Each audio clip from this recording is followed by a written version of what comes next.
आज सकाळी लवकर उठून निघालो होतो कॉलेजला. आज कॉलेजमध्ये इंडस्ट्री व्हिजिट होती. मी थोड्या वेळातच कॉलेजमध्ये पोहोचलो. त्यानंतर आम्ही एक्झॅक्ट लोकेशनवर निघालो. त्या एक्झॅक्ट लोकेशनवर आम्ही 10 ते 15 मिनिटांमध्ये पोहोचलो. त्यानंतर आम्ही एक एक करून बसमधून उतरलो. एका लाईनमध्ये निघालो. तिथून पुढे गेल्यानंतर मोठमोठे जनरेटर पाहिले.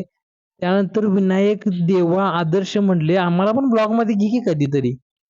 तिथून आम्ही पुढे निघालो. तेवढ्यात आम्हाला देवा इन्फॉर्मेशन सांगत होता. तेवढ्यात आम्ही एंट्री गेट कडे निघालो. एंट्री गेट जवळ गेल्यानंतर आम्ही QR कोड स्कॅन करून आत गेलो. तेवढ्यात आदर्श बघा व्हिडिओ करायला आला, सगळं फोटो बिटो काढायला आला. त्यानंतर आम्ही बघितले सेफ्टी मॅनेजमेंटसाठी यूज होणारे मटेरियल. तिथून आम्ही पुढे गेलो.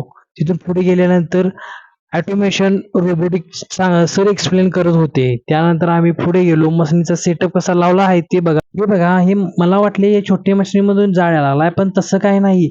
इथे मल्टीमीटरचे वेगवेगळे प्रकार होते. त्यानंतर मेजरमेंट काउंट करणारे मशीन होते. त्यानंतर आम्ही पहिल्यांदा सर्वात लहान कूलर बघितला. त्यानंतर पुढे गेलो. त्यानंतर आमच्या वर्गातली पोरं म्हणली, आम्हाला पण कधीतरी ब्लॉग मध्ये घे की. ब्लॉग मध्ये अशी या लागली, मला वाटली एकामेका खांद्यावर बसतात का. त्यानंतर आम्ही 3D स्कॅनर मशीन पाहिले. त्यानंतर पुढे गेलो. वेगवेगळ्या कंपनीची इन्फॉर्मेशन घेतली. कमीत कमी 100 कंपनी आल्या होत्या. ह्या मॅडम बघा इंटरव्ह्यू घेत होत्या. मग आम्ही 2-3 तासानंतर फिरून आम्ही बाहेर आलो बसकडे. बसमधून आम्ही परत कॉलेजकडे आलो.